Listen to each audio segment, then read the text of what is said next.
how do you anticipate what the next move of bad actors will be? We tried a crystal ball, but it didn't work. Tarot cards. Exactly.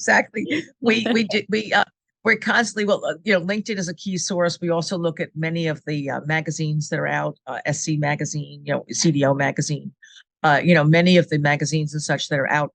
But we also look at there's different sites we can go to that will give us. And also, the government has sites that you can get on their mailing list, and they'll send out information what they consider the keynote threats. And there's different user groups that will send out and quite a lot of threats coming out, the FBI announcements and such. But usually it's when they somebody has been hit, anticipating what could possibly happen. That's why people are going for classes in penetration classes.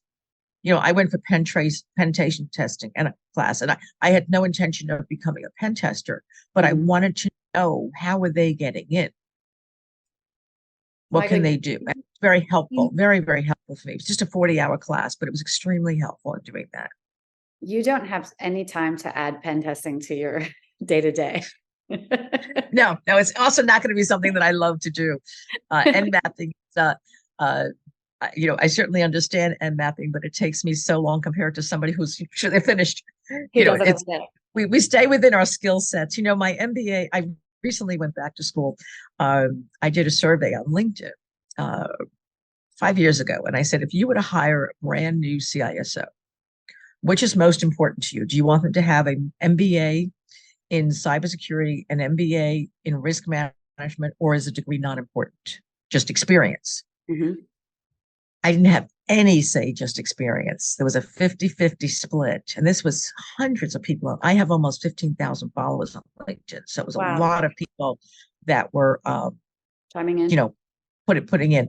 And it was a 50-50 split. I said, okay, there's my answer. So first I did my MBA full-time nights in risk management, and I did my MBA full-time nights in information security, and just graduated again in May.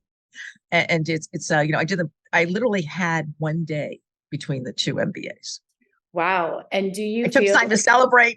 Yes, exactly. Pops for champagne. Do you feel But what I learned was the new things that are coming out, because I had gone and taken a class. I won't say where I took the other one, but I took classes at a very well-known technical school and very, very high-level grad school. And I said, they're just teaching me rote. They're teaching me everything I knew before. What's new? What's different? What do I have to think about? And so I switched and went to a different MBA program that was more innovative, more what's going to be in 5 years? What's going to be in 6 years? What do we have to know this? How do you deal with the project management when you're dealing with business continuity, with cybersecurity, with information security, with risk management, with governance, with compliance? How do you manage all that and still stay happy and sane? It's a lot. And that's what they covered. And I think that that's what all education should be including. Do you feel like, knowing the position that you're in, looking back on both of those programs, if you were giving advice to an undergraduate student about which direction to go for their MBA, which one would you say was the more valuable for your type of role? Depends what they like to do. Okay. Elaborate. And I thought about that recently. Which one would I have picked? And I really think I needed both. You needed both. I really did. And what's interesting is and I certainly had a risk management background. I've been doing it for years, but this was taking things to the different level. There's new techniques for risk management, new areas, and also how to explain it to the people on the teams that you're interviewing when you're working with them. Absolutely. How do we include that in the process so they understand what you're saying? And that seems so simple, but it's not. I mean, we call it legalese, technicalese. Learning to translate that into English is a skill. And so for me, I think a combined program would have been great, but and people, and you don't have to do the MBA, because you just do a master's in it. But I felt the MBA was better in that, and I already had an MBA, but I was in my 20s when I did my first MBA. I was, I was 23 when I graduated my first MBA, and started teaching college right away for University of Maryland, because you only have to have your master's to teach. So And it was, things have changed since I was 23. The world has changed. Absolutely. Technology has changed. And the so I felt that going back and just taking the entire, because I think a CISO today is changing. They are the same as they're the head of a company. They're not the CEO, but they have got to be on the same knowledge level. I think a CISO should be able to replace the CEO in an emergency. I know that's going, but understand the entire business aspects. And no matter, I work for a city, but I took classes in operations. I had to take classes even in information security for medical devices. Yeah. Well, here in the city, we have health information because we have Department of Health under us. So having all this knowledge, I'm finding it all just makes a big difference. And so somebody starting out, I think that a SOC team is the first thing that they should do. Okay. If they want to, get a good understanding of it. But there's so many areas of cyber. You may want to go into, the pen testing side, which is very different. You may want to go into the more of the SOC side, more of the threat hunting side. You may want to go into more of the governance or risk compliance components of it. So I think that they're all equally important, but I think being able to do a little bit of all of it would be a great asset. But I think that today the CISO is changing. It used to be the CISO was just a manager, had no technical background. That changed. Then it was all technical background, Yes, but no management skills. Now it's becoming a strong. You have to be an executive and a manager, and think as an executive does.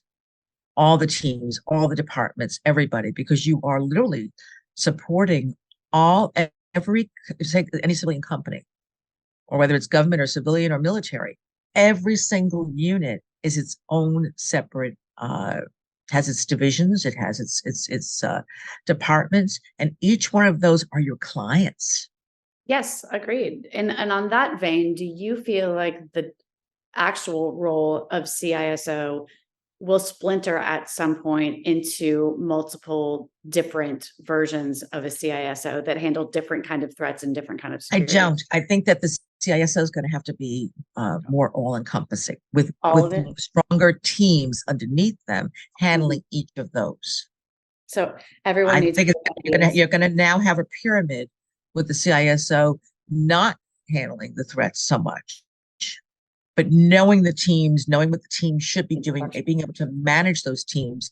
Because if you have the head of cybersecurity who's doing the same work as the teams, then you don't need the head of cybersecurity. Cybersecurity, they have to make sure what's all the risk, what's the compliance, what's the governance. I think all of that is a key role. And having done my research for my thesis, it was interesting to see how much of this was coming out of. I was very blessed. I had interviewed many top international CISOs. That was very hard. I wrote out to all these people on LinkedIn, and I said, if I got an opportunity for you, you can be on my focus group. I know you're one of the top CISOs in the world, and I'm inviting you to be on my focus group. And what's great about it is because I'm not paying, you don't have to worry about paying taxes. Isn't that wonderful?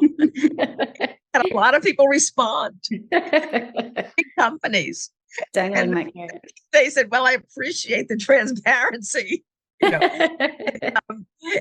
actually what I said to me. This is total strangers I'm reaching out to saying, but they, I was very blessed to have people, large international companies with their opinions, and then surveys and, guiding that and where it should be, where it was going. My research took a year. Oh, wow. So kind of an overarching theme, what I'm hearing about the future of the CISO role is that essentially the majority of their job is to do the things that you are doing to stay abreast and hear about new things and continuously learn and attend conferences and seminars to make sure that you're abreast of everything that's coming your way. Yeah. And no sleep. And no sleep. Doesn't sound like you sleep at all. I mean, well, obviously I mean, you're just work-life balance, of course, but I think that's important. I think personality makes a difference. I think having a lot of CISOs I was reading quit after the first 2 years because they can't handle the pressure. And what's the worst that happens? You lose your reputation. Did you ever have one to lose? No. It's, so you have to go into a new field. You can't go into this field anymore. So you move on. But the chances of that happening, even when companies have had events or major incidents, as long as they had done their due diligence, they had done their risk assessments, they had done their impact analysis, they had made sure there was training, they made sure there was awareness training in place, they ran, tests, they did everything they're supposed to do, they did pen testing. I mean, it's kind of like washing your laundry and bleach gets on one thing. It happens. Yes, of course. I mean, it just happens. I know you're at time and I don't want to make you late for your next meeting. And I want to thank you, Michael, for joining us today. And you can visit cdomagazine.tech for other interviews, probably including some more with you. Christian, thank you so very much for today. I always appreciate the opportunity to be with CDO Magazine. It's a great organization and certainly a great magazine. And the conferences are next to none. Absolutely fabulous. Highly recommend them. I'll see you at the next one. Absolutely. I'll be there for sure. Thanks. Thank you very much. Bye-bye.